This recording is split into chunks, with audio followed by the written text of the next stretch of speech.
একই রকম খাবার রোজ রোজ খেতে ভালো লাগে না। বিশেষ করে রমজান মাসে মুখের রুচিটা বেশ কমে যায়। আজকে আমি নিয়ে আসলাম আপনাদের সামনে একটা ব্যতিক্রম রেসিপি নিয়ে, যেটা হলে আপনি পেট পুরে ভাত খেতে পারবেন। আসসালামু আলাইকুম। এফডি ব্লগের পক্ষ থেকে আপনাদের সবাইকে অনেক অনেক শুভেচ্ছা অভিনন্দন জানিয়ে একটা বড় ভিডিও নিয়ে আসলাম। এখানে প্রায় 500 গ্রাম সাইজের একটা শোল মাছ, একেবারে তাজা মারা শোল মাছ। মাছটাকে আমি কেটে একেবারে ছোট ছোট করে টুকরো টুকরো করে কেটে নিব। আর এই রেসিপিটা ছোটোবেলা থেকেই অনেক জনপ্রিয় একটা রেসিপি। মায়ের হাতের অনেক রান্না খেয়েছি, লোভনীয় রান্না। আমিও চেষ্টা করেছি। আলহামদুলিল্লাহ, আমার ছেলেমেয়েরা পরিবারের সবাই খেয়ে যথেষ্ট প্রশংসা করেছে, খুবই মজা লেগেছে। তাই আপনাদের জন্য আমি শেয়ার করলাম।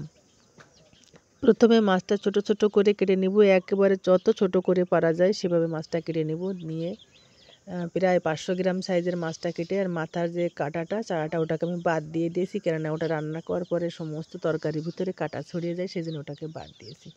দিয়ে ছোট ছোট করে মাছগুলো কেটে নিলাম। আর এমন লোভনীয় রেসিপি আমি অনেক খেয়েছি ছোটোবেলায়, আর এখন তো আমার ছেলে মেয়েদের খাওয়াই, আর সেই সব গল্পগুলো এখন শেয়ার করি। যাই হোক, মাছগুলো কেটে নিলাম। এখন পানি দিয়ে ভালোভাবে ধুয়ে নেব, একেবারে পরিষ্কার করে ধুয়ে নেব, কয়েকবার করে ডলে ডলে ধুয়ে নেব।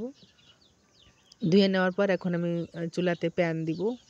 প্যান দিয়ে এখানে আমি তেল দিলাম, সাদা রান্নার তেল। এখানে স্বাদ মতো লবণ, পেঁয়াজ বাটা, রসুন বাটা, একটু সামান্য আদা বাটা, মরিচ বাটা, এইগুলা দিয়ে আমি সুন্দর করে একটু সময় কষিয়ে নিব। মশলার পরিমাণটা কিন্তু রমজান মাস যেহেতু, আমি সেই জন্য বেশ একটু কম দিয়েছি। কিছু সময় পরে আমি এখানে হলুদটাও অ্যাড করে দিব। হলুদটা একটু দেরি করে দিলাম, তা না হলে তেলের ভিতর পুড়ে কালারটা নষ্ট হয়ে যাবে। সুন্দর একটা ঘ্রাণ আসার সঙ্গে সঙ্গে আমি কেটে রাখা মাছগুলো দিয়ে দিলাম। ভালোভাবে কষিয়ে নেব, একটু লো আছে, ভালোভাবে একটা কাঠির সাহায্যে কষিয়ে নিব, আর সুন্দর একটা ফ্লেভার আসবে। এভাবে কিছু সময় নাড়াচাড়া করতে করতে যখন একটু ভাজা ভাজা ভাব হয়ে আসবে, তখন আমি এখানে একটা আলু অ্যাড করে দিয়েছি। আমার ছেলেমেয়েরা আলুটা একটু পছন্দ করে, সেই জন্য আলু না দিলে আমার মনে হয় আরও বেশি ভালো লাগে। আর এখন আমি ভাজা জিরের গুঁড়ো, ধনে গুঁড়ো আর এখানে গরম মশলার গুঁড়োটা দিয়ে দেবো, সাথে সামান্য একটু শুকনো মরিচের গুঁড়া দেবো একটু কালার আনার জন্য। আর প্রথমে আমি বাটা মরিচ দিয়েছিলাম।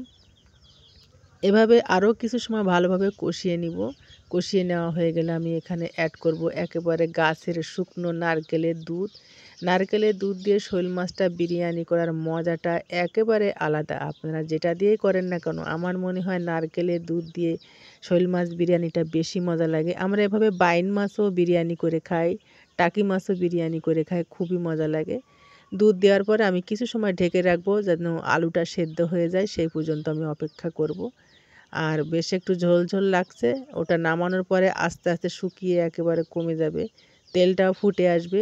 আর এটা দিয়ে যদি আপনি 1 প্লেট গরম ভাত খেতে পারেন, সেহরিতে আর কিছুই লাগবে না। এতটা লোভনীয় হয়েছিল, মানে কি বলবো, আমার পরিবারের সবাই মাংস রান্না ছিল ঘরে, মাংস বাদ দিয়ে এটাই খাওয়া নিয়ে সবাই কাড়াকাড়ি শুরু হয়ে গেছে। দেখেন কত সুন্দর একটা কালার আসছে, লোভনীয়। ভালো থাকবেন।